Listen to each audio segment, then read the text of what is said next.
Hello everyone, welcome to Mathsthan and I welcome you all to the classes of Political Science. और आज का हमारा जो topic है वो है John Rawls. So he is a very important contemporary political thinker जिनके बारे में हमें पढ़ना है from our exam point of view. तो आज के हमारे इस लेक्चर में हम जॉन रॉल्स के की कॉन्सेप्ट्स को पढ़ेंगे. ठीक है, उनका idea, specially the idea of justice क्या था वो. ठीक है, क्योंकि सबसे ज्यादा इंपॉर्टेंट अगर जॉन रॉल्स के बारे में हमें एग्जाम्स के पर्सपेक्टिव से कुछ पढ़ना है तो वो इनका आइडिया ऑफ जस्टिस ही है. ठीक है, एंड कुछ इंपॉर्टेंट कोटेशंस होते हैं जो कि एग्जाम में अक्सर पूछे जाते हैं कि एक पर्टिकुलर लाइन या स्टेट को इस तरह से किसने डिफाइन किया है. ठीक है, तो वो सारी जो चीजें हैं वो आपको समझनी होंगी एंड वो कहीं ना कहीं आप जब आप उसको बार बार पढ़ोगे या लर्न करोगे, and specially I would recommend कि आप स्टैंडर्ड बुक्स का इस्तेमाल करो जब आप अपने नोट्स भी बना रहे हो. बाकी for your explanation and your key concepts you can definitely rely on the video lectures. But जब आप सेल्फ स्टडी कर रहे हो जिस भी टाइम, तो मेक श्योर कि जो कोटेशंस है ना वो भी आप एक बार जरूर पढ़ें और अपने नोट्स में ऐड ऑन करें. ठीक है, so without further ado let us quickly understand about John Rawls. ठीक है, कौन थे जॉन रॉल्स, क्या कॉन्सेप्ट्स उन्होंने दिए थे, why he is important for us to study, उसको समझते हैं and then we will move on towards PYQs. And first of all I would like to make one thing very clear कि आज का जो हमारा लेक्चर है उसमें हम नोट्स साथ साथ ही लिखने वाले हैं. So we are going to understand first, पहले समझेंगे कॉन्सेप्ट को, उसके बाद साथ साथ में हम लोग नोट्स भी लिखेंगे. ठीक है, so let us understand and have a general introduction of John Rawls. तो देखो, जॉन रॉल्स की जब हम बात करते हैं तो ये एक मॉडर्न पॉलिटिकल फिलोसोफर है. ठीक है ना, ये इन्होंने जो है एक बैलेंस क्रिएट करने की कोशिश करी थी डेमोक्रेसी में. किसके बीच में बैलेंस? लिबर्टी एंड इक्वालिटी के बीच में एक बैलेंस क्रिएट करने की कोशिश करी थी. अच्छा, हम इनको मॉडर्न पॉलिटिकल थिंकर पता है क्यों कहते हैं? Because he has his I would say कि इनका जो लाइफ स्पैन था दैट वाज फ्रॉम 1921 टिल 2002. ठीक है, तो इन्होंने, हम कह सकते हैं कि बहुत सारी तरह की अलग अलग सरकारों का आना और जाना देखा है. We can say like that, है ना, सोशलिज्म, कैपिटलिज्म या फिर डेमोक्रेसी का भी जो कॉन्सेप्ट है. तो नियर अबाउट ये वाला जो टाइम है ना, यहाँ पर जो जब नई कॉलोनीज को इंडिपेंडेंस मिली तो वहां पर कौन सी स्टेट ने कौन सा टाइप ऑफ गवर्नमेंट को अपनाया. ठीक है, तो वो सारा फेज जो है जॉन रॉल्स ने कहीं ना कहीं देखा हुआ है.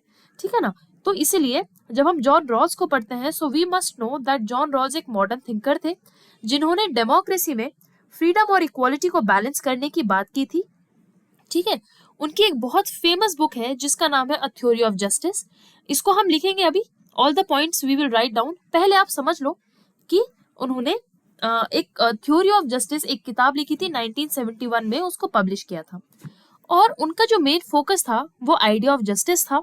उन्होंने जस्टिस को डिफाइन किया था जस्टिस एज फेयरनेस के रूप में, और उनका जो मेन फोकस था वो ये था कि सोसाइटी जो है वो फेयर होनी चाहिए.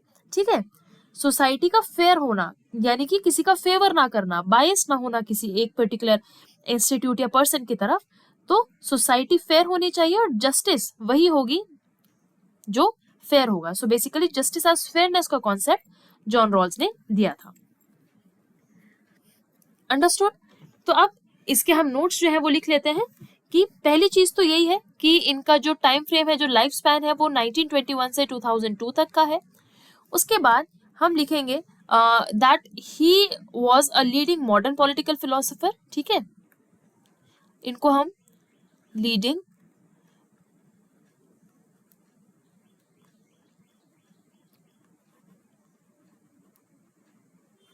Modern political philosopher.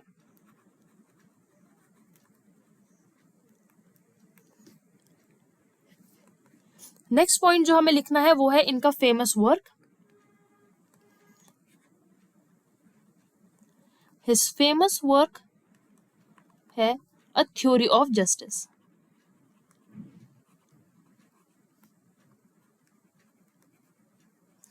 ये किताब उन्होंने 1971 में लिखी थी और इस बुक में उन्होंने जस्टिस एज फेयरनेस का कॉन्सेप्ट जो है वो दिया था. तो he is known for his theory. ठीक है, इनको इनकी इसी थ्योरी के लिए भी सबसे ज्यादा जाना जाता है और वो थ्योरी है जस्टिस एज फेयरनेस की थ्योरी. ठीक है, ये बहुत इंपॉर्टेंट है, आप याद रखना इसको। और इसको मतलब ये क्या है, इसका एग्जैक्ट मतलब क्या है, क्या प्रिंसिपल्स उन्होंने इसके दिए थे, ये सब हम आज के लेक्चर में डिटेल में पढ़ने वाले हैं, ठीक है ना। So you don't have to worry about it.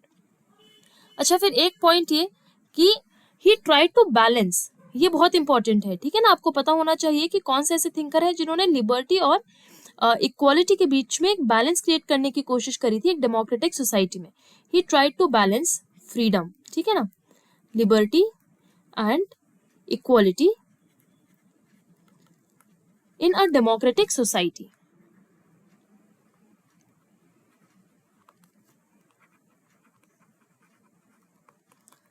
Clear? तो आई होप आपको ये चीज समझ में आई होगी। इन्होंने डेमोक्रेसी में फ्रीडम और इक्वालिटी को बैलेंस करने की बात करी थी, और ये बहुत important modern liberal political thinker माने जाते हैं, ठीक है ना। तो he was a liberal also, इन्होंने इंडिविजुअल राइट्स के बारे में काफी बात करी थी और उसको प्रमोट किया था। So you can add one more point in his introduction that he is considered as modern liberal political thinker.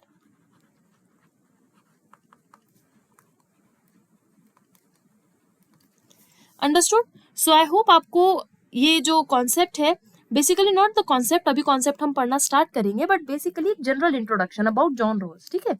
John Rawls कौन थे भाई? जॉन रॉल एक लीडिंग मॉडर्न पॉलिटिकल फिलोसोफर थे, आप इन्हें लिबरल पॉलिटिकल थिंकर भी कह सकते हैं। 1921 से 2002 का इनका लाइफ स्पैन रहा है। इनका जो बहुत इंपॉर्टेंट वर्क है वो है अ थ्योरी ऑफ जस्टिस, जो इन्होंने 1971 में लिखी थी।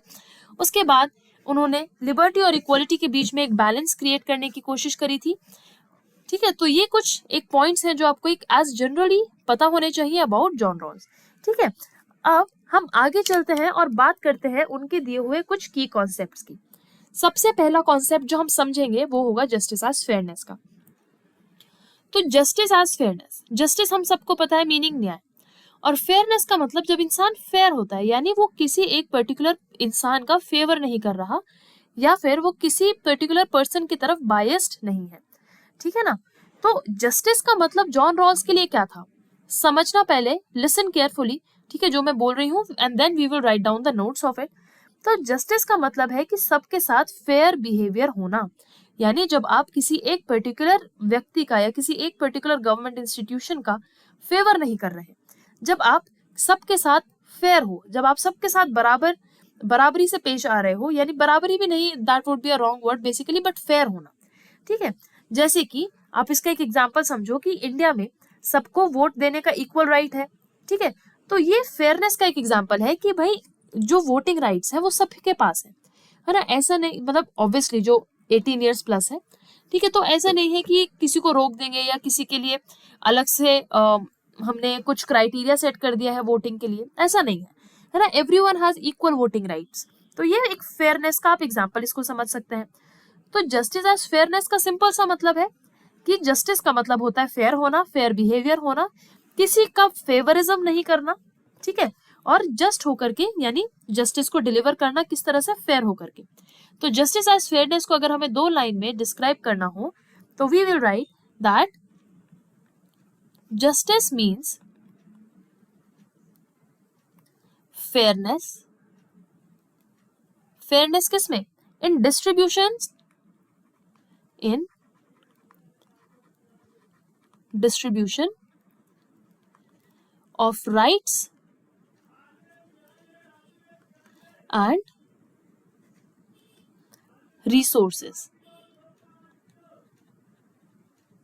ठीक है। तो जस्टिस का मतलब है कि जब आप फेयर हो, राइट्स यानी जो लोगों के अधिकार है उनके डिस्ट्रीब्यूशन में, और जो रिसोर्सेज हैं किसी देश के उसमें एक फेयरनेस होना, ठीक है, उसको आप डिस्क्राइब कर सकते हो एज जस्टिस एज फेयरनेस, ठीक है। अब जॉन रॉल्स कहते हैं कि सोसाइटी को सबको इक्वली ट्रीट करना चाहिए, फेयर तरीके से ट्रीट करना चाहिए।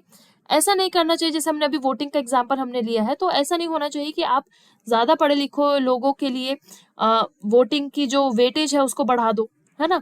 ऐसे नहीं हो सकता कि अच्छा जिसने मास्टर्स कर रखी है उसके वोटिंग को आप एक वोट को 2 वोट में काउंट करोगे, और जो कम पढ़ा लिखा है उसके वोट को 1 ही काउंट करोगे, ऐसा तो कुछ नहीं है ना। तो इसलिए जो हमने एग्जाम्पल लिया है ये एक अच्छा एग्जाम्पल है जब हम फेयरनेस की बात करते हैं कि भाई अगर वोटिंग राइट्स है ना तो वो सभी के लिए एक जैसे हैं, ठीक है। एंड जॉन रॉल्स कहता है that society should treat everyone in a fair and equal manner. तो इसको भी हम लिख लेते हैं just a second.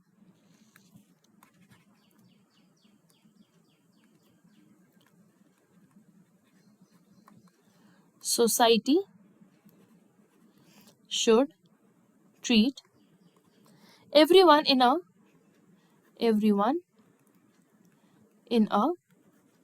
fair and equal manner.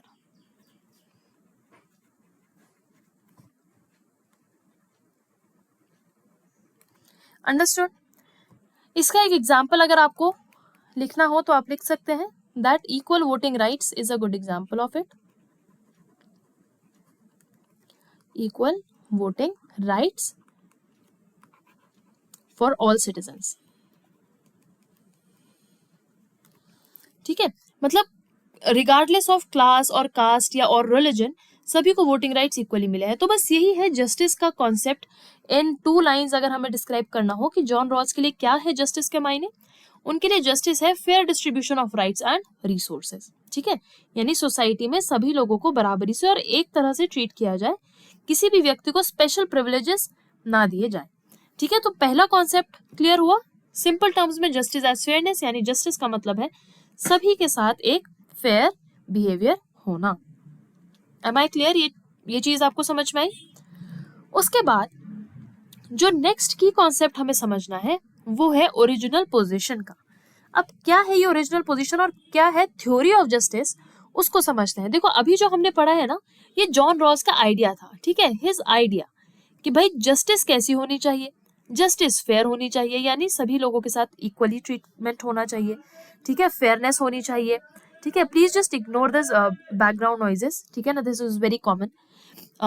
But हाँ, यहाँ पर आप इतना सा ध्यान रखिए कि जब आप जस्टिस के बारे में पढ़ रहे हो तो जस्टिस में जॉन रॉल्स का जो आइडिया है वो है जस्टिस एज फेयरनेस. तो ये तो आइडिया था. अब हमें पढ़नी है उनकी थ्योरी ऑफ जस्टिस. अब जब वो थ्योरी ऑफ जस्टिस को एक्सप्लेन करते हैं ना, तो वो कुछ की कॉन्सेप्ट्स बताते हैं. जैसे कि सबसे पहला ओरिजिनल पोजीशन. क्या होता है ओरिजिनल पोजीशन? अब मैं एक एग्जांपल दे रही हूँ आप लोगों को, ध्यान से सुनना. अब आप लोग सोचो कि आप रूल्स बना रहे हो सोसाइटी के. ठीक है, लेकिन आपको ये नहीं पता कि फ्यूचर में आप किस पोजीशन पर हो. आप बहुत अमीर हो या गरीब हो, पावरफुल हो या वीक हो, मेल हो या फीमेल हो, आपको कुछ नहीं पता कि आप किस पोजीशन पर हो. ठीक है ना, इसी सिचुएशन को रॉल्स ने कहा था original position. Are you understanding? देखो ये एक हाइपोथेटिकल सिचुएशन है. ठीक है ना, हाइपोथेटिकल मतलब एक इमेजिनरी सिचुएशन है जहां पर वो कहते हैं कि अगर किसी भी व्यक्ति को किसी देश के लिए जब कानून बनाने हो ना, तो उसको कानून ओरिजिनल पोजीशन पर खुद को इमेजिन करके बनाने चाहिए. और ये ओरिजिनल पोजीशन क्या है? ओरिजिनल पोजीशन एक व्यक्ति की वो पोजीशन है जहां पर उसको अपने बारे में या अपने फ्यूचर के बारे में कुछ नहीं मालूम. उसे ये नहीं पता कि वो मेल होगा, फीमेल होगा, रिच होगा या गरीब होगा. ठीक है, या फिर वो पावरफुल होगा, अथॉरिटी रखता होगा, एक आम आदमी होगा, उसे कुछ नहीं पता. और जब एक ऐसा व्यक्ति कानून बनाएगा ना, तो वो फिर सबके लिए एक फेयर रूल्स बनाएगा, क्योंकि हो सकता है कल को वही इंसान सबसे नीचे वाली पोजीशन पर हुआ तो. ठीक है, तो जॉन रॉल्स का ये जो आइडिया है ओरिजिनल पोजीशन का, ये बेसिकली एक हाइपोथेटिकल सिचुएशन है जहां पर व्यक्ति को जस्टिस के लिए अगर रूल्स बनाने हैं तो उसको अपनी पोजीशन नहीं पता होती. ठीक है, और लोग क्या होते हैं, जो व्यक्ति है वो रैशनली फिर सभी के लिए बराबर और अच्छी तरीके से कानून बनाएगा. ठीक है, तो ये है. तो वो कहते हैं कि जब भी आप किसी देश के लिए कानून बनाओ तो लोगों को इमेजिन करना चाहिए कि वो किसी भी सोसाइटी में अपने पोजीशन को नहीं जानते. ठीक है, और सभी के लिए तब वो एक इक्वली या फिर फेयर रूल्स बना पाएंगे जब उन्हें अपना औहदा या अपनी पोजीशन समाज में नहीं पता होगी. ठीक है, तो यही है ओरिजिनल पोजीशन का कॉन्सेप्ट. तो चलो फटाफट से अब लिख लेते हैं क्या होता है ये original position. Original position it is a hypothetical situation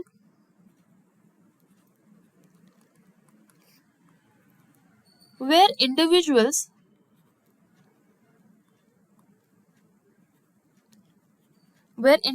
choose principles of justice.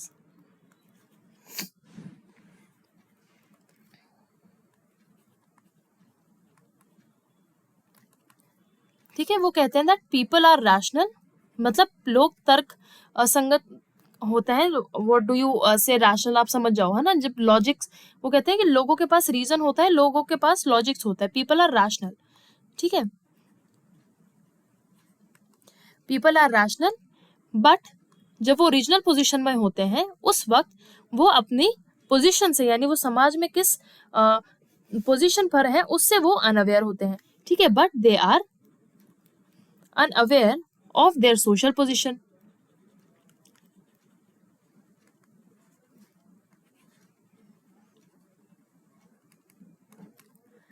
ठीक है, so when you have to consider an example of it, तो देखो आप कह सकते हो कि before designing a constitution, imagine people deciding rules without knowing whether they will be rich और पुअर, मेल और फीमेल। तो मतलब बेसिकली इतना ही चीज आपको समझनी है। जब जॉन रॉल्स ने थ्योरी ऑफ जस्टिस दी ना, तो उन्होंने सबसे पहले कॉन्सेप्ट की बात करी ओरिजिनल पोजीशन की, यानी कि सपोज एक व्यक्ति है, ठीक है, उसको कुछ नहीं पता कि वो बहुत ज्यादा रिच है या फिर बहुत ज्यादा पुअर है, ठीक है, वो मेल है या फीमेल है, उसे कुछ भी नहीं मालूम है। और फिर अब उसको आप बोलो कि आपको रूल्स बना रहे हैं इस पूरे समाज के लिए, और कल को वो किस पोजीशन पर होगा समाज में, वो उसको बिल्कुल भी मालूम नहीं है, ठीक है। तो फिर ये पर्टिकुलर पर्सन ये अभी अपनी ओरिजिनल पोजीशन में है, तो ऐसा व्यक्ति फेयर रूल्स बनाएगा, फेयर कानून बनाएगा इस पूरे समाज के लिए, क्योंकि इसको अपनी पोजीशन भी नहीं पता, ठीक है ना। तो इसीलिए जॉन रॉल्स कहते हैं कि एक हाइपोथेटिकल सिचुएशन है ये, जहां पर इंडिविजुअल्स जस्टिस के लिए या फिर एक अपने लोगों के लिए कानून बनाने का काम करेंगे, लेकिन उनको अपनी पोजीशन क्या है समाज में वो नहीं पता होगी, ठीक है। अंडरस्टूड, ये ओरिजिनल पोजीशन का क्या कॉन्सेप्ट है, क्या मतलब होता है इसका। अब इसके बाद हम उनके तीसरे कॉन्सेप्ट की तरफ चलते हैं, very very important and confusing, that is the well of ignorance. अब वेल ऑफ इग्नोरेंस का मतलब क्या होता है, देखो वेल का मतलब पहले मैं आपको समझा देती हूँ, इसका मतलब होता है पर्दा, ठीक है ना, पर्दा। और इग्नोरेंस मतलब जब आप इग्नोरेंट हो, जब आपको किसी भी चीज का ज्ञान नहीं है, ठीक है। तो अब ये वेल ऑफ इग्नोरेंस, ये जो कॉन्सेप्ट है जॉन रॉल्स की थ्योरी ऑफ जस्टिस में, इस कॉन्सेप्ट ने, मैं आपको जेन्युइनली बता रही हूँ, ठीक है, मुझे इतना कंफ्यूजन होता था जब भी मैं इस वेल ऑफ इग्नोरेंस को पढ़ने की, समझने की कोशिश करती थी ड्यूरिंग माय ग्रेजुएशन ऑल्सो। तो जॉन रॉल्स की जब थ्योरी ऑफ जस्टिस पढ़ो तो उसमें वेल ऑफ इग्नोरेंस को समझने में मुझे बड़ी दिक्कत हुई, बट बहुत वक्त लगा। But now I am very much confident कि वेल ऑफ इग्नोरेंस जो है ना, ये मैं आपको अच्छी तरीके से समझा सकती हूँ, क्योंकि मैं बहुत ज्यादा, खुद भी बहुत ज्यादा इस कॉन्सेप्ट में कंफ्यूज हुआ करती थी। तो अब देखो, वेल का मतलब होता है पर्दा, ठीक है, और इग्नोरेंस का मतलब जहां पर आपको नॉलेज नहीं है, जहां पर आपको ज्ञान नहीं है, ठीक है। तो ये वेल ऑफ इग्नोरेंस क्या है, ये एक पर्दा है जहां पर आप अपनी आइडेंटिटी भूल जाते हो, ठीक है। और एग्जाम्पल, जैसे कि हमने ओरिजिनल पोजीशन में बात करी, ठीक है, यहाँ पर तो ये जो व्यक्ति है ना, अब आप इसको यहाँ पर ऐसे कंसिडर करो कि ये व्यक्ति अपने एक ओरिजिनल पोजीशन पर खड़ा है, ठीक है। अब इसको नहीं पता कि ये कौन से पोजीशन पर होगा समाज में, तो फिर हम इसे बोलेंगे कि ये व्यक्ति जो है ना, ये एक वेल, एक पर्दे के पीछे है, इग्नोरेंट है, अज्ञात है, ठीक है, यानी इसको नॉलेज नहीं है कि ये समाज में किस पोजीशन पर होगा।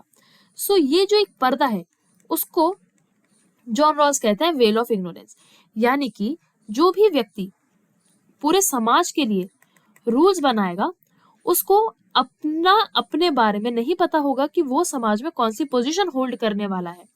तो फिर जब ऐसा व्यक्ति कानून बनाएगा तो वो कानून क्या होंगे, वो फेयर होंगे, ठीक है, वो रूल्स कैसे होंगे, फेयर होंगे। Are you understanding my point. तो वेल ऑफ इग्नोरेंस सिंपल सी, अगर मैं आपको सिंपल वर्ड्स में बताऊं तो ये सिर्फ और सिर्फ एक पर्दा है जहां पर जो व्यक्ति कानून बनाएगा वो अपनी आइडेंटिटी से वंचित होगा, उसको अपनी आइडेंटिटी के बारे में कुछ भी नहीं पता होगा, उसे नहीं पता होगा कि वो किस कास्ट का है, वो किस धर्म का है, वो मेल है या फीमेल है, ठीक है, उसे ये भी नहीं मालूम होगा कि वो एक मर्द है या वो एक औरत है। अब देखो ये अगेन ये एक हाइपोथेटिकल सिचुएशन है, प्रैक्टिकली ऐसा कुछ पॉसिबल नहीं है, isn't it? और यही चीज जॉन रॉल्स के लिए क्रिटिसिज्म या आलोचना का कारण भी बनती है कि आपने थ्योरी ऐसी दी है जो प्रैक्टिकली पॉसिबल ही नहीं है, ठीक है ना। तो जो वेल ऑफ इग्नोरेंस का उन्होंने कॉन्सेप्ट दिया है वो यही है कि ये एक केवल एक पर्दा है, और लोग जब इस पर्दे के पीछे होते हैं और कानून बनाते हैं तो वो अपनी आइडेंटिटी, अपनी क्लास, अपना जेंडर, अपना जो भी टैलेंट वगैरह है वो सब कुछ भूल जाते हैं, और फिर ऐसा व्यक्ति इंश्योर करता है कि जो वो रूल्स बना रहा है वो अनबायस्ड हो और फेयर हो। ठीक है, तो अब वेल ऑफ इग्नोरेंस को लिख लेते हैं फटाफट।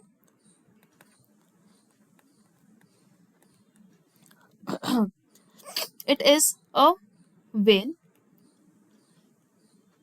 या फिर इसको इस तरह से नहीं लिखते हैं, ठीक है, इसको और इजी लैंग्वेज में लिखते हैं।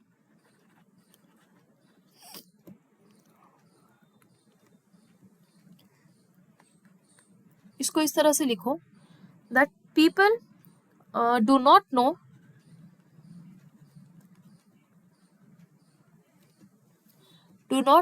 Their identity,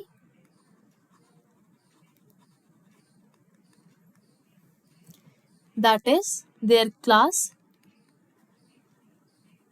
gender, talent, etc. ठीक है, and this ensures unbiased and fair decisions.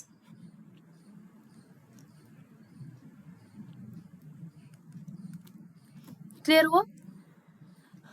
तो बस वेल ऑफ इग्नोरेंस क्या है? ये जॉन रॉल्स की थ्योरी ऑफ जस्टिस का वो कॉन्सेप्ट है जहां वो कहते हैं कि जो लोग कानून बनाएंगे वो एक वेल ऑफ इग्नोरेंस के पीछे होंगे, यानी एक पर्दे के पीछे होंगे जहां पर वो लोग अपनी आइडेंटिटी भूल जाएंगे। उनको नहीं पता होगा कि वो कौन सी क्लास के हैं, कौन सी कास्ट के हैं, कौन से जेंडर से बिलोंग करते हैं, क्या उनके टैलेंट्स हैं, उन्हें कुछ नहीं पता होगा। और फिर वो लोग कानून बनाएंगे समाज के लिए तो वो पूरी तरीके से फेयर रूल्स बनाएंगे और सभी के लिए एक से कानून बनाएंगे और अनबायस्ड डिसीजंस नहीं लेंगे। ठीक है, जैसे कि ये कहते हैं कि while making laws, law maker क्या है, वो अपनी ग्रुप को आइडेंटिफाई नहीं कर पाएंगे कि भाई मैं किस समाज का हूं, तो फिर वो सभी के लिए कैसे कानून बनाएंगे, फेयर रूल्स बनाएंगे। समझ में आया कॉन्सेप्ट आपको? सो यही है बेसिकली वेल ऑफ इग्नोरेंस का कॉन्सेप्ट। ठीक है, now let us move on to the next principle and that is again very very important, two principles of justice. अब आपको ये चीज बहुत अच्छे से पता होनी चाहिए कि जॉन रॉल्स ने जस्टिस के, न्याय के दो सिद्धांत दिए थे। ठीक है, दो प्रिंसिपल्स दिए थे और ये प्रिंसिपल्स कहीं ना कहीं वेल ऑफ इग्नोरेंस और ओरिजिनल पोजीशन पर बेस्ड हैं। अब देखो क्या है ये फर्स्ट और सेकंड प्रिंसिपल, हम इसको ना एक टैबुलर फॉर्म में लिखेंगे। ठीक है, यहाँ पर हम फर्स्ट प्रिंसिपल लिखेंगे और यहाँ पर हम सेकंड प्रिंसिपल लिखेंगे। ठीक है, तो फर्स्ट प्रिंसिपल क्या है? फर्स्ट प्रिंसिपल बहुत ज्यादा आसान है। ठीक है, यहाँ पर लिख देते हैं first principle and here we will write second principle of justice. अब जो फर्स्ट प्रिंसिपल है वो कहता है कि भाई सबको इक्वल जो है लिबर्टीज मिलनी चाहिए, सबको इक्वल फ्रीडम मिलना चाहिए। तो पहला हमारा जो जस्टिस का जो पहला प्रिंसिपल है वो होगा इक्वल लिबर्टी। ठीक है, या फिर आप इसको ऐसे भी लिख सकते हो इक्वल बेसिक राइट्स। ठीक है, अब पहला जो प्रिंसिपल है बहुत आसान है। ठीक है, थोड़ा सा कॉम्प्लिकेटेड है सेकंड प्रिंसिपल, अच्छे से समझेंगे, बट पहले इस इजी वाले को समझ लो और इस पर ध्यान दो। पहला प्रिंसिपल है जॉन रॉल्स का कि सबको इक्वल फ्रीडम मिलनी चाहिए। जैसे कि एक एग्जांपल के तौर पर हर इंसान अपनी बात फ्रीली रख सकता है, यानी इक्वल लिबर्टी है उसके पास, फ्रीडम ऑफ थॉट एक्सप्रेशन होना चाहिए। और ये जो freedom of thought and expression है ये हर व्यक्ति को मिलना चाहिए उस राज्य में। ठीक है ना, so very easy. First principle क्या कहता है? सबको इक्वल फ्रीडम मिलनी चाहिए। ठीक है, equal liberty, equal basic rights. So we will write down the first point here that everyone has equal basic rights.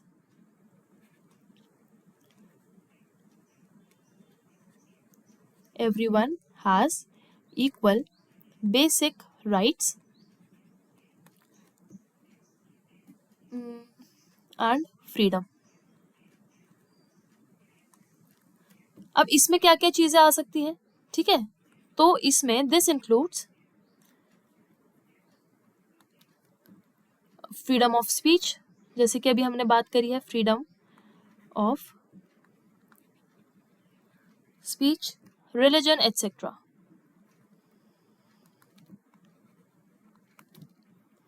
ठीक है, क्लियर हुआ? अब जैसे कि एग्जाम्पल क्या है इसका कि भाई हमें जैसे हमारे इंडियन कॉन्स्टिट्यूशन में फ्रीडम ऑफ एक्सप्रेशन मिला हुआ है, ठीक है, तो ये वाले जो सारे राइट्स है यही है जॉन रॉल्स का फर्स्ट प्रिंसिपल ऑफ जस्टिस, ठीक है, जिसको बोलता है इक्वल लिबर्टी या फिर equal basic rights for all. So I hope इसमें तो कोई कंफ्यूजन नहीं है किसी को भी किसी तरीके का, ठीक है ना। पहला प्रिंसिपल क्या कहता है, वेरी इजी, सबको इक्वल राइट्स दो, सबको इक्वल बेसिक लिबर्टीज मिलनी चाहिए, सभी लोगों को अपने विचार व्यक्त करने की आजादी होनी चाहिए, सबको फ्री कर दो, everyone has freedom to do what they want to do with their life. हालांकि बस वो चीज गलत नहीं होनी चाहिए, इलीगल नहीं होनी चाहिए, है ना, वो तो फ्रीडम विद रिस्ट्रिक्शंस आते ही हैं। अब सेकंड प्रिंसिपल जो है ना वो बात करता है सोशल एंड इकोनॉमिक इनइक्वालिटी की। ये वाला प्रिंसिपल समझना इंपॉर्टेंट है और थोड़ा सा कॉम्प्लिकेटेड भी है, समझाऊंगी, ध्यान देना। सोशल एंड इकोनॉमिक इनइक्वालिटी की बात करता है सेकंड प्रिंसिपल। अब इस जो सेकंड प्रिंसिपल है ना, very very important, second principle को कहा जाता है difference principal.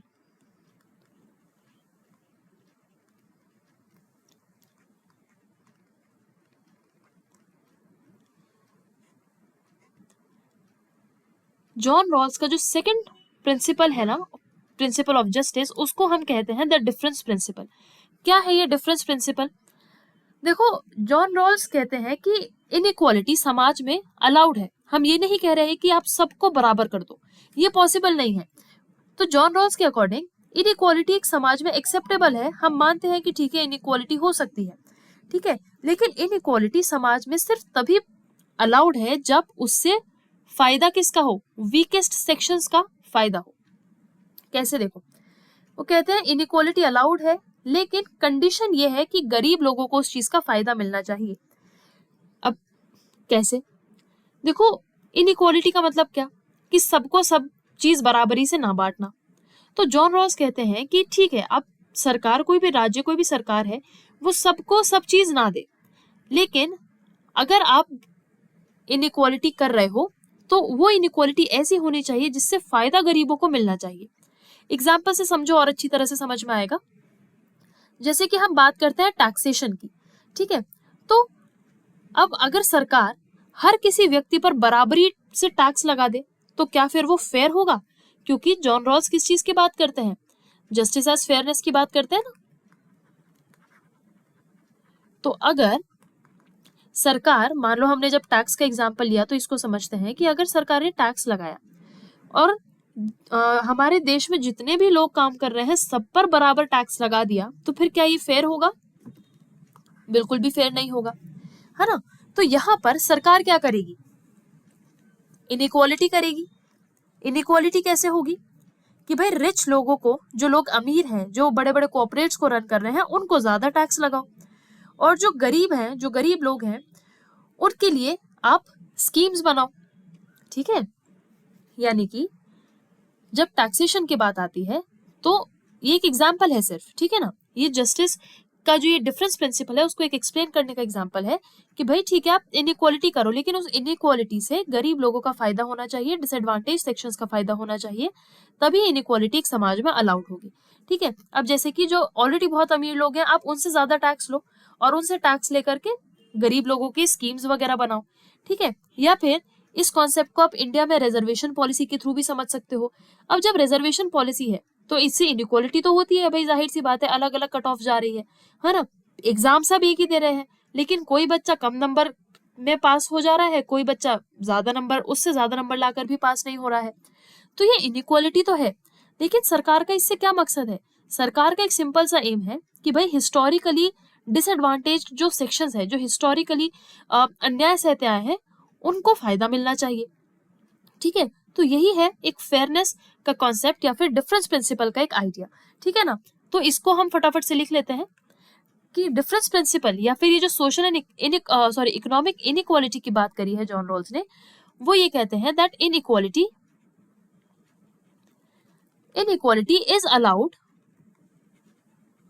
is allowed only if it benefits the least advantaged,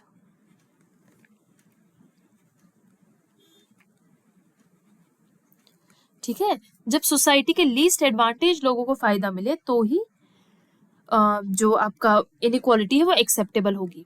और इसका एक एग्जाम्पल है, एग्जाम्पल लिख लीजिए आप, प्रोग्रेसिव टैक्स का, जिसकी हमने अभी बात करी है ना, कि आप अमीर लोगों से ज्यादा टैक्स लेकर के गरीब लोगों के लिए वेलफेयर स्कीम्स उससे बनाओ। ठीक है, इतनी चीज समझ में आई। अच्छा, अब ये जो हमने डिफरेंस प्रिंसिपल पढ़ा है ना, ये सेकंड प्रिंसिपल का फर्स्ट पार्ट है। Clear? This was or this one, और ये सेकंड प्रिंसिपल का फर्स्ट पार्ट है, डिफरेंस प्रिंसिपल। इसका एक और पार्ट है जिसको हम नंबर 2 का नाम देंगे। ठीक है, जॉन रॉल्स ने भी इसी तरह से कुछ एक सीक्वेंस सेट करा है, और वो है इक्वल अपॉर्चुनिटी देना। ये आसान है, ठीक है, ये तो आप समझ ही गए होंगे।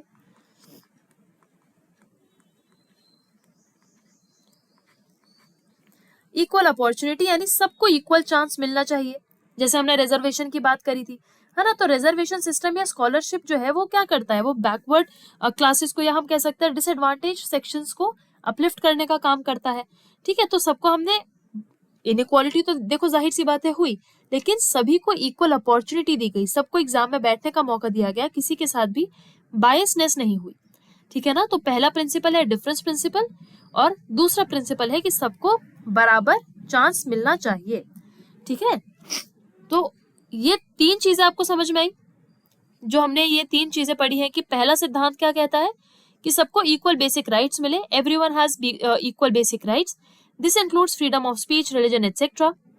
एंड दूसरा जो हमारा प्रिंसिपल है वो है सोशल एंड इकोनॉमिक इनइक्वालिटी का, जहां पर हमने डिफरेंस प्रिंसिपल को पढ़ा है और इक्वल अपॉर्चुनिटी के प्रिंसिपल को पढ़ा है। तो हमारा जो सेकंड वाला प्रिंसिपल है, बस ये समझ लो कि उसके दो पार्ट्स हैं, एक पार्ट ये है और एक पार्ट ये है। ठीक है, अब जब ये पूरा उन्होंने जो ये प्रिंसिपल ऑफ जस्टिस जब समझा दिए, उसके बाद उन्होंने प्रायोरिटी सेट करी कि किसी भी सरकार के लिए पहले प्रायोरिटी कौन से प्रिंसिपल को अप्लाई करना होना चाहिए। तो उसको समझते हैं हम। देखो यहाँ पर रॉल्स कहते हैं कि पहले फ्रीडम आती है, पहले इंडिविजुअल की लिबर्टीज इंपॉर्टेंट है, फिर इक्वालिटी आती है, यानी पहले आप लोगों को उनकी आजादी दोगे, पहले आप लोगों को लिबर्टी दोगे। अगर लोगों को आपने रिस्ट्रिक्ट करके रखा हुआ है, लोगों के ऊपर अननेसेसरी रिस्ट्रिक्शंस लगा कर रखे हुए हैं, तो फिर ऐसे में आप बराबरी ले भी आओगे, आप इक्वालिटी और फेयरनेस ले भी आओगे, तो उसका कोई फायदा नहीं है। ठीक है ना, तो रॉल्स के लिए सबसे पहले क्या आती है, पहले फ्रीडम आती है। उसके बाद क्या है कि उसके बाद आप इक्वल अपॉर्चुनिटीज दो, इक्वल ट्रीटमेंट, सबके लिए एक फेयर सिस्टम लेकर के आओ। जैसे कि सिर्फ इक्वालिटी के नाम पर फ्रीडम को रिस्ट्रिक्ट नहीं कर सकते आप, है ना, कि आप सबको बराबरी दे रहे हो तो आप बोल दो कि ठीक है भाई, ये सेक्शन के पास तो ऑलरेडी बहुत पैसा है, तो इनको एग्जाम में भी क्यों बिठाना है। Are you getting my point? तो प्रायोरिटी रूल्स का मतलब है कि जॉन रॉल्स के लिए लिबर्टी यानी कि फ्रीडम, एक व्यक्ति का फ्रीडम बहुत ज्यादा महत्व रखता है, और फ्रीडम के बाद आप इक्वालिटी की बात करोगे। ठीक है ना, सो इस चीज को यहां पर लिख लेते हैं that for John Rawls liberty is more important than equality.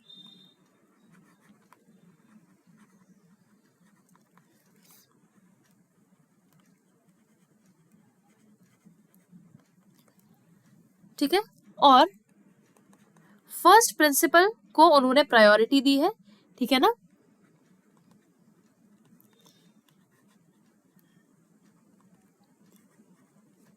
First principle has priority over the second. ठीक, इतनी चीज क्लियर हुई। जैसे कि इसके एग्जाम्पल आप इसको इस तरह से भी समझ सकते हो कि गवर्नमेंट जो है वो इकोनॉमिक इक्वालिटी मेंटेन करने के लिए आपसे आपका फ्रीडम ऑफ स्पीच तो नहीं छीन सकती, है ना। तो इसीलिए जॉन रॉल्स के लिए जो एक व्यक्ति के जो बेसिक राइट्स हैं वो ज्यादा इंपॉर्टेंट है इक्वालिटी से। ठीक है, ये चीज आप याद रखोगे। तो उन्होंने इसी चीज को प्रायोरिटाइज किया है, और उन्होंने कहा है कि सबसे पहले जो है वो फर्स्ट प्रिंसिपल आता है, और उसके बाद में आता है सेकंड प्रिंसिपल। ठीक है, फर्स्ट प्रिंसिपल, उसके बाद सेकंड प्रिंसिपल आता है, सेकंड प्रिंसिपल का सेकंड पार्ट, ठीक है, यानी यहां पर आएगा इक्वल अपॉर्चुनिटी, और फिर उसके बाद आएगा सेकंड प्रिंसिपल का first part, that is difference principle.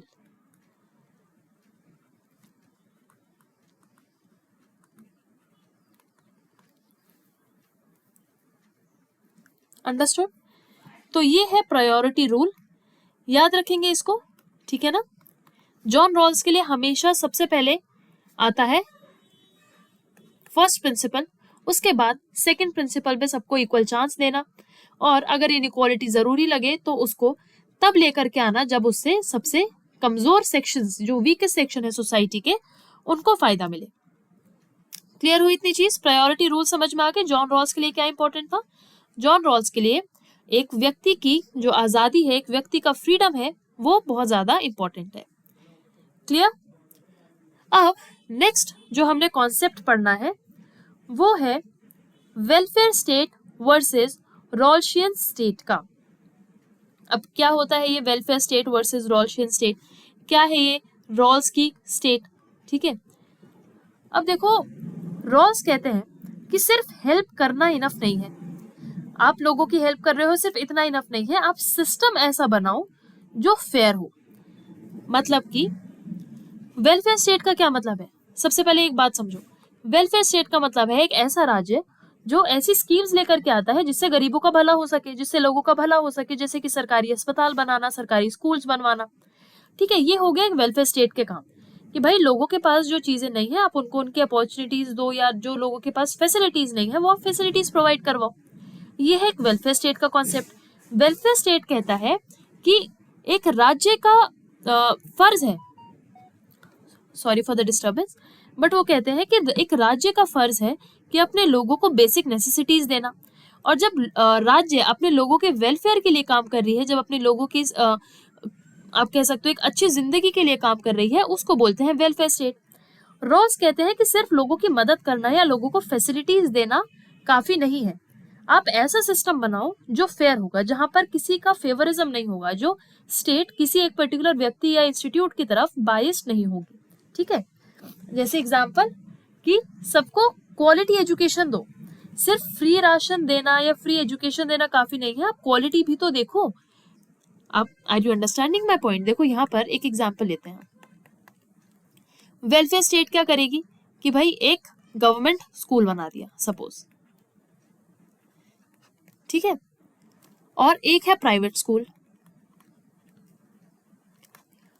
तो वेलफेयर स्टेट होने के नाते राज्य क्या करेगा, भाई एक सरकारी स्कूल बना देगा। तो कई बार आपने देखा होगा कि सरकारी स्कूल्स जो होता है उनका जो क्वालिटी ऑफ एजुकेशन होता है, या फिर जो टीचर्स की, आपने सुना भी होगा कि टीचर्स की सैलरी बहुत ज्यादा होती है सरकारी स्कूल्स में, ठीक है, बट कहीं ना कहीं जो प्री प्राइमरी लेवल पर या जो वैसे स्कूल्स होते हैं, गवर्नमेंट स्कूल, सरकारी स्कूल, वहां पर पढ़ाई का जो लेवल होता है वो वैसा नहीं है।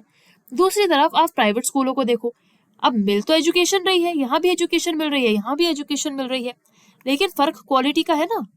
कुछ बच्चों को तो बहुत अच्छी फैसिलिटीज मिल रही है इन टर्म्स ऑफ एजुकेशन, बहुत अच्छी क्वालिटी मिल रही है पढ़ाई की, कुछ बच्चों को बहुत खराब क्वालिटी से पढ़ाया जा रहा है, एजुकेशन की क्वालिटी बहुत ज्यादा पुअर है।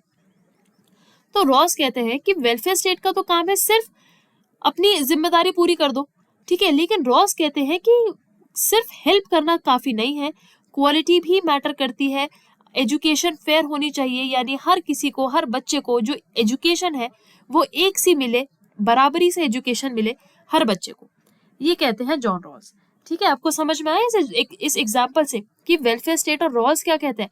वेलफेयर स्टेट का काम है कि ठीक है आपने लोगों की मदद कर दी, पर रॉल्स कहते हैं कि आप सिस्टम ही ऐसा बनाओ ना जो फेयर हो, जो क्वालिटी प्रोवाइड कर सके। अब जैसे कि गवर्नमेंट स्कूल, अब यहाँ पर बच्चों को पढ़ाई तो करवाई जा रही है, भाई पढ़ रहे हैं बच्चे, सरकारी स्कूल में जा रहे हैं, लेकिन आप जब कंपेयर करोगे एजुकेशन को, एक प्राइवेट स्कूल का बच्चा ले लो 5th क्लास का और एक सरकारी स्कूल का बच्चा ले लो 4th 5th क्लास का, आपको कहीं ना कहीं डिफरेंस खुद नजर आ जाएगा कि कहाँ पर किस बच्चे को क्वालिटी एजुकेशन दी जा रही है।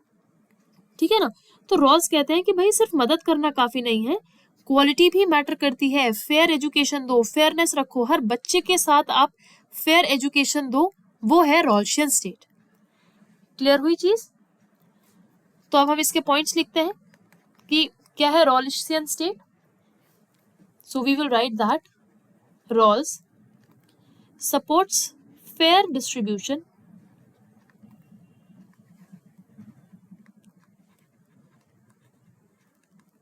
fair distribution and not just a welfare not just a welfare state। और यहाँ पर जॉन रॉल्स का जॉन रॉल्स का जो फोकस है वो है एक फेयर सिस्टम को डेवलप करना, ना कि चैरिटी करना।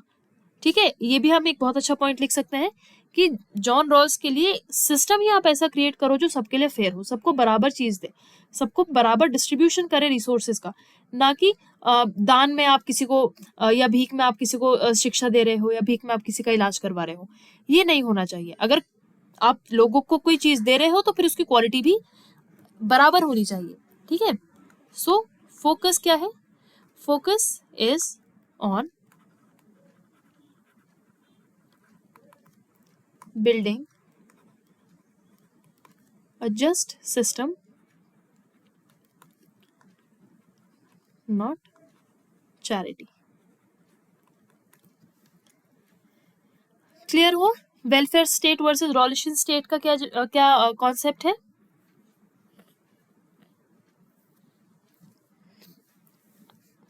देखो, इसमें कंफ्यूज होने जैसा कुछ नहीं है। अगर आपको किसी भी तरह की कंफ्यूजन आ रही है तो हम एक बार लास्ट में, जब हम इस लेक्चर के एंड में पहुंच जाएंगे, तो फिर हम सारे कॉन्सेप्ट्स को एक बार फिर से समराइज कर लेंगे, एक बार फिर से रिवाइज कर लेंगे।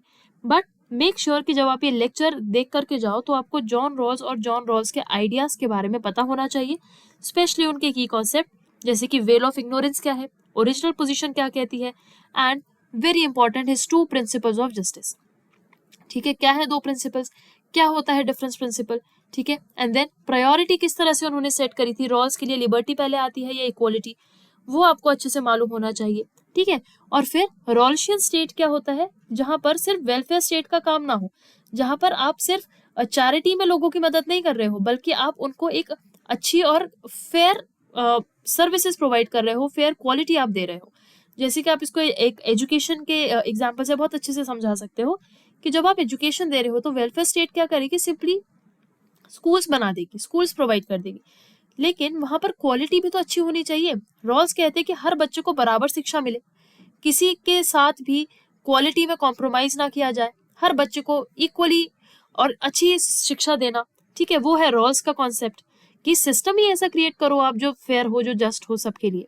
ठीक है ना कि सिर्फ दान देना, या ना कि सिर्फ आप just for the sake of लोगों को दिखाने के लिए, लोगों का दिल जीतने के लिए आपने स्कूल्स बनवा दी और उसमें एजुकेशन जीरो है। ठीक है ना, तो रॉल्स कहते हैं कि ऐसा नहीं होना चाहिए, सिस्टम स्ट्रॉन्ग डेवलप करो और जस्ट सिस्टम को डेवलप करो।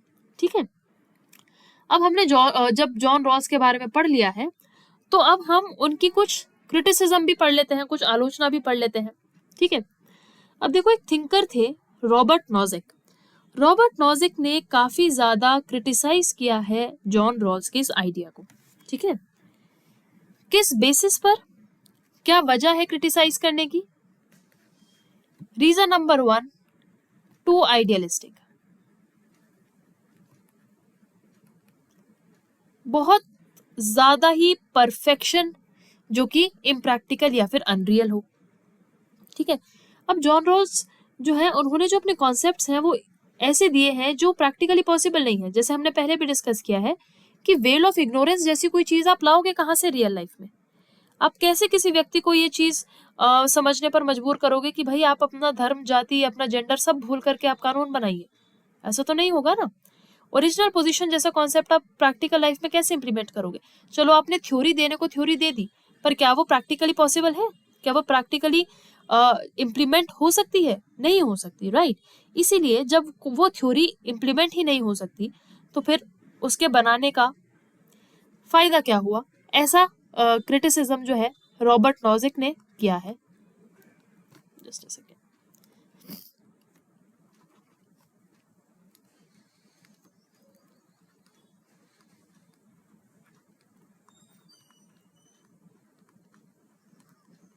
ठीक है, रॉबर्ट नोजिक जॉन रॉल्स की एक क्रिटिक है।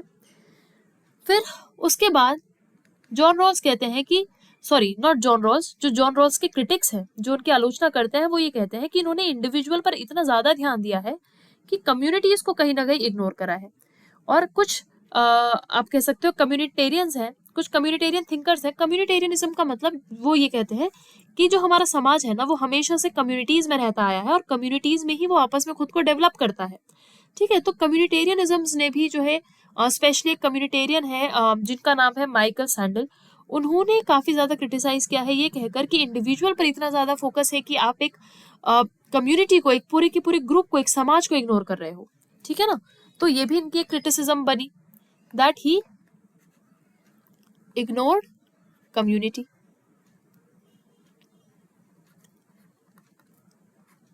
यहाँ पर नाम आप लिख सकते हैं कम्युनिटेरियन थिंकर माइकल सैंडल का। ठीक है, उसके बाद वही चीज कि it is very difficult to implement,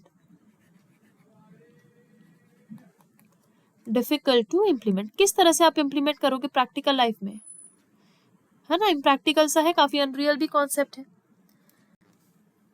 ठीक है ना, तो जो इनके बेसिकली जो इनके क्रिटिक्स हैं, जिन लोगों ने इनकी आलोचना करी है, वो ये कहते हैं कि जो रॉल्स है ना, वो रियल वर्ल्ड से थोड़ा सा डिस्कनेक्टेड है।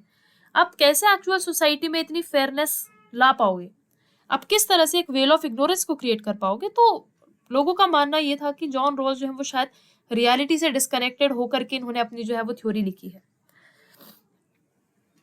ठीक है ना, are you getting my point? तो ये चीज है। सो आई होप आपको जो ये कॉन्सेप्ट है, ये चीजें जो है वो कुछ कुछ हद तक समझ में आ गई होंगी। ठीक है ना, जॉन रॉल्स की थ्योरी और जॉन रॉल्स के जस्टिस के सिद्धांत एंड हिज की concept of original position and well of ignorance etcetera. अब देखो कंक्लूजन क्या है इस चीज का, हम कैसे कंक्लूड करेंगे जॉन रॉल्स की पूरी थ्योरी ऑफ जस्टिस को। ध्यान से समझो, रॉल्स ने एक बैलेंस्ड थ्योरी दी है। ठीक है, रॉल्स ने एक बैलेंस थ्योरी दी है जहां पर उन्होंने फ्रीडम और इक्वालिटी दोनों को इंपॉर्टेंस दी है। पर उन्होंने क्या बोला है कि लिबर्टी, एक इंडिविजुअल की जो आजादी है, वो ज्यादा इंपॉर्टेंट है। ठीक है, और आज भी पॉलिसीज और कॉन्स्टिट्यूशन बनाने में उनकी थिंकिंग का यूज होता है, क्योंकि जब ये फेयरनेस का कॉन्सेप्ट आता है ना, तो ये जो जस्टिस एज फेयरनेस है, ये एक बहुत ही एक अच्छा कॉन्सेप्ट है। स्पेशली ये डिफरेंस प्रिंसिपल एक बहुत अच्छा कॉन्सेप्ट है, जिसका आज भी गवर्नमेंट और पॉलिसीज मेकिंग में यूज किया जाता है। ठीक है, सरकार अभी भी, अब जो रिजर्वेशन पॉलिसी है या फिर जो प्रोग्रेसिव टैक्स की पॉलिसी है, ये इस तरह की स्कीम्स या इस तरह की जो पॉलिसीज हैं, ये सभी जस्टिस एज फेयरनेस के कॉन्सेप्ट को ही तो दर्शा रही हैं, जॉन रॉल्स के प्रिंसिपल को ही तो फॉलो कर रही हैं। इसीलिए जब हम कंक्लूड करेंगे जॉन रॉल्स को, तो हम ये जरूर कहेंगे कि इनका जो इन्फ्लुएंस है वो काफी ज्यादा है, इनका महत्व काफी ज्यादा है। स्पेशली इनकी थ्योरी ऑफ जस्टिस ने जो सरकारें हैं या फिर जो गवर्नमेंट पॉलिसीज हैं, उनको इन्फ्लुएंस किया है। ठीक है ना, तो इन्होंने एक मॉडर्न थ्योरी दी है जहां पर इन्होंने लिबर्टी एंड इक्वालिटी को बैलेंस किया है, और आज भी उनके जो आइडियाज हैं वो काफी ज्यादा रेलिवेंट है। ठीक है, स्पेशली पॉलिसी मेकिंग में। तो फटाफट से अब कंक्लूजन भी लिख लेते हैं। हम कंक्लूजन में लिखेंगे that Rawls gave a modern theory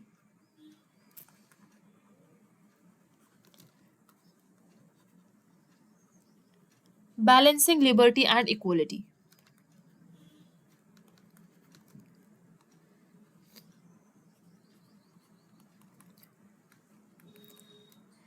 उसके बाद हम लिखेंगे that his ideas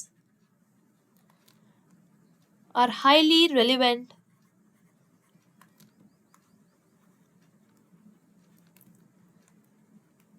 in welfare policies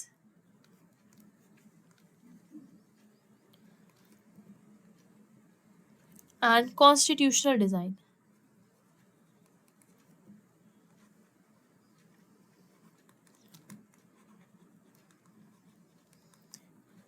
Is it clear to everyone? तो एक फटाफट से एक समरी करते हैं जो भी हमने पढ़ा है आज के इस लेक्चर में। स्टार्टिंग फ्रॉम हिज इंट्रोडक्शन, कौन थे जॉन रॉल्स? एक लीडिंग मॉडर्न पॉलिटिकल फिलोसोफर थे। ठीक है, इनका फेमस वर्क है थ्योरी ऑफ जस्टिस, 1971 में इन्होंने लिखी थी। जस्टिस एज फेयरनेस का कॉन्सेप्ट इन्होंने दिया, और ये वो थिंकर थे जिन्होंने लिबर्टी और इक्वालिटी को एक डेमोक्रेटिक सोसाइटी में बैलेंस करने की कोशिश करी, इनफैक्ट उसको प्रायोरिटाइज भी किया। तो एक मॉडर्न लिबरल पॉलिटिकल थिंकर है। लिबरल इसलिए क्योंकि इन्होंने इंडिविजुअल की लिबर्टी पर ज्यादा फोकस किया है। इनके कॉन्सेप्ट जैसे कि जस्टिस एज फेयरनेस, मतलब कि जस्टिस कैसी होनी चाहिए, फेयर होनी चाहिए, अनबायस्ड होनी चाहिए, भेदभाव ना करे लोगों में, किसी का भी फेवरिज्म ना करे, और जो भी लोगों के जो राइट्स हैं, जो भी रिसोर्सेज हैं, उनको इक्वली डिस्ट्रीब्यूट करे। सोसाइटी या जो समाज है या जो सरकार है वो सभी को इक्वली ट्रीट करे, जैसे कि सबको इक्वल वोटिंग राइट्स देना।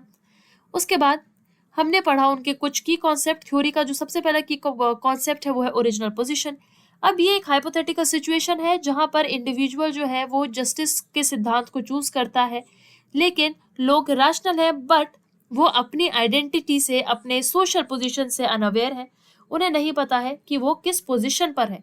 तो ऐसी पोजीशन को कहा जाता है ओरिजिनल पोजीशन, जहां पर व्यक्ति अपने समाज में पोजीशन से अनजान हो। उसके बाद जो तीसरा कॉन्सेप्ट है वो है वेल ऑफ इग्नोरेंस का। वेल ऑफ इग्नोरेंस एक ऐसा पर्दा है जिसके पीछे लोग अपनी आइडेंटिटी भूल जाते हैं, अपनी क्लास, कास्ट, जेंडर, अपने टैलेंट्स, सब कुछ भूल जाते हैं, और फिर वो एक समाज के लिए कानून बनाते हैं जो सभी को मद्देनजर में रखते हुए बनाए जाते हैं और बहुत ज्यादा फेयर होते हैं। ये है वेल ऑफ इग्नोरेंस का कॉन्सेप्ट। आगे चलते हैं। Very important, two principles of justice given by John Rawls. पहला सिद्धांत कहता है कि सबको फ्रीडम मिलना चाहिए, सबको इक्वल बेसिक राइट्स दो, जैसे कि freedom of thought, freedom of speech, ठीक है, फ्रीडम ऑफ एक्सप्रेशन। अब कोई भी व्यक्ति अपने इंडिविजुअल लाइफ में जो भी करना चाहता है उसे पूरी आज़ादी दो, जो भी धर्म फॉलो करना चाहता है वो करे, सरकार किसी भी तरह की रोक टोक ना करे। ये है पहला सिद्धांत, वो है इक्वल लिबर्टी का। दूसरा जो प्रिंसिपल है वो फोकस करता है सामाजिक और आर्थिक इनइक्वालिटीज के ऊपर। जो इसका फर्स्ट पार्ट है वो है डिफरेंस प्रिंसिपल। डिफरेंस का मतलब फर्क है ना। वो फर्क क्या है?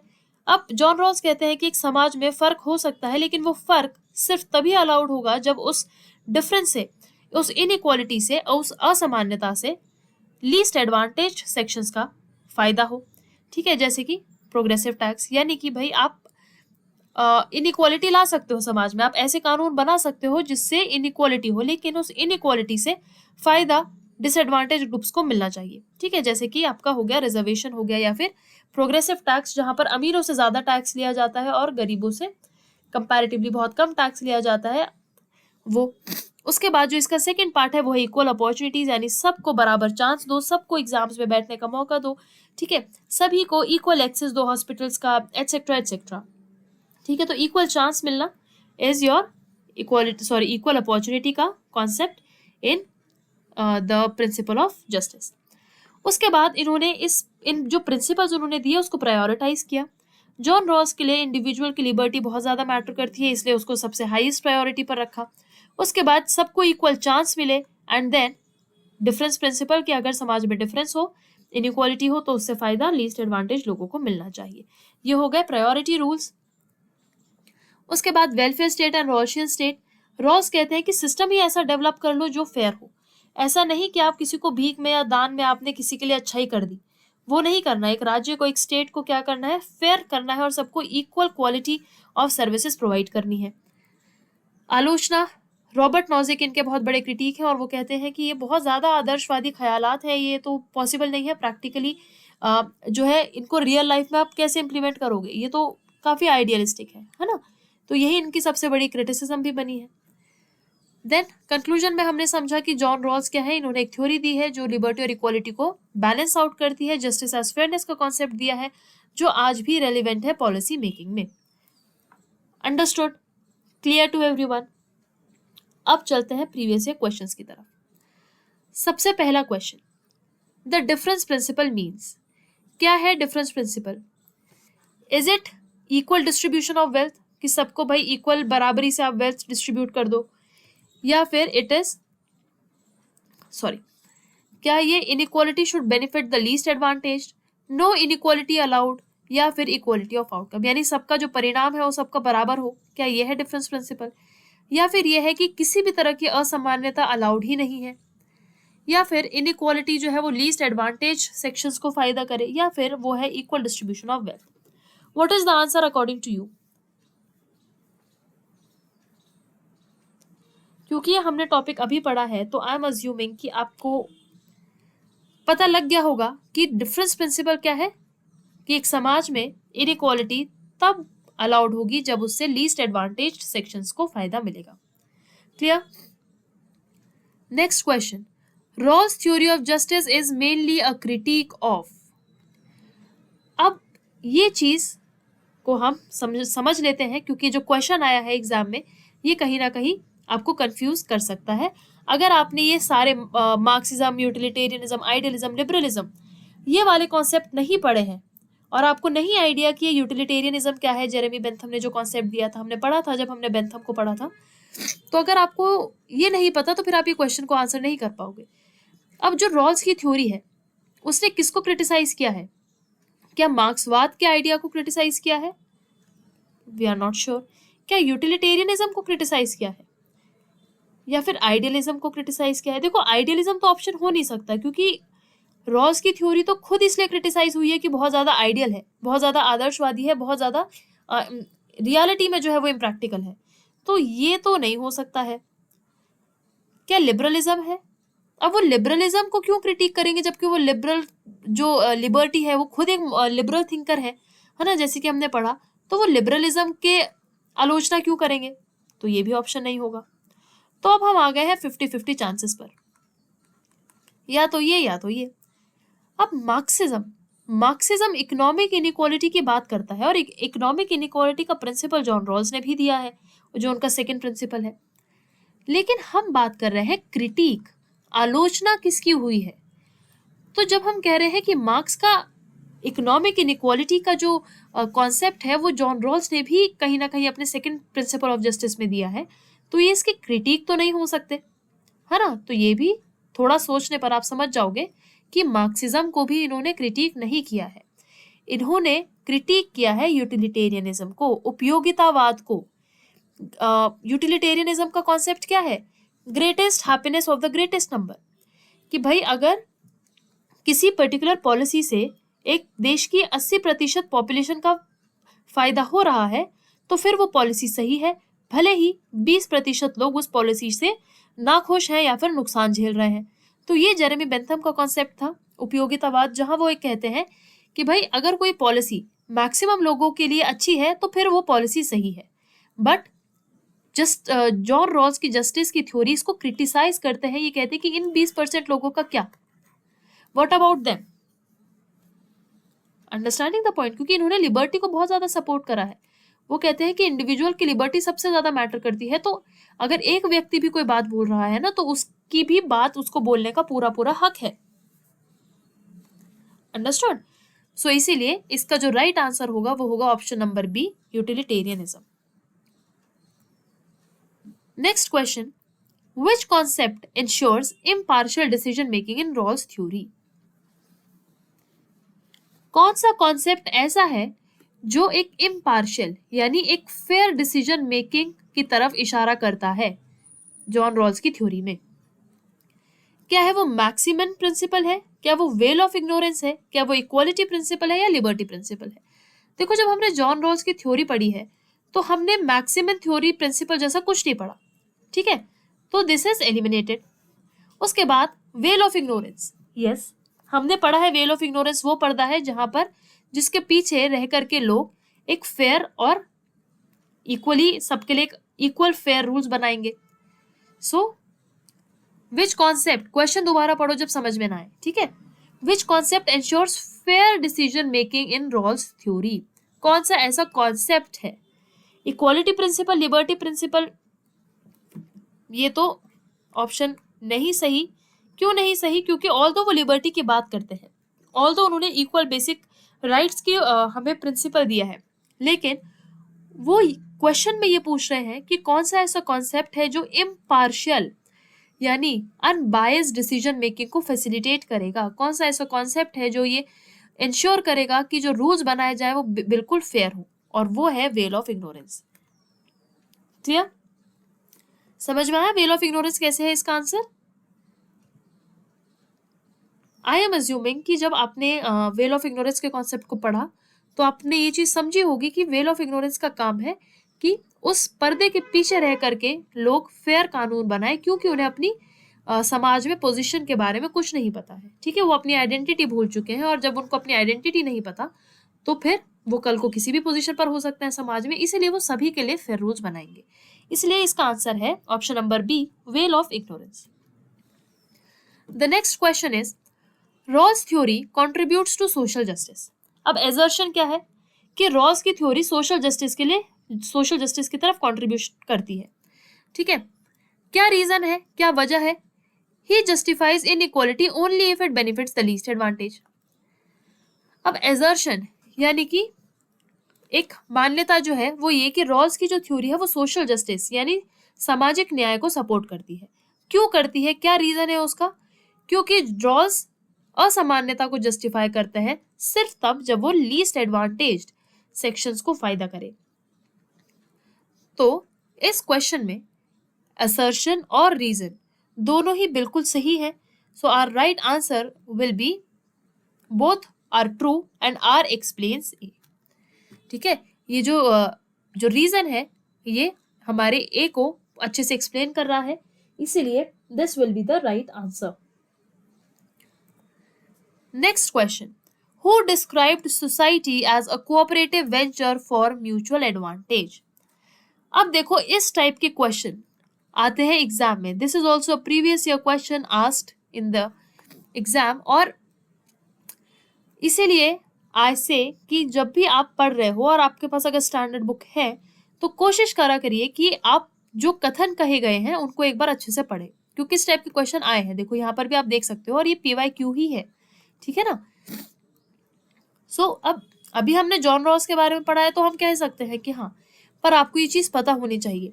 तो अब आप इस चीज को समझ लो कि सोसाइटी को, समाज को जॉन रॉस ने किस तरह डिस्क्राइब करा है, एक cooperative venture for mutual advantage. Cooperate करना मतलब आपको पता होगा, है ना।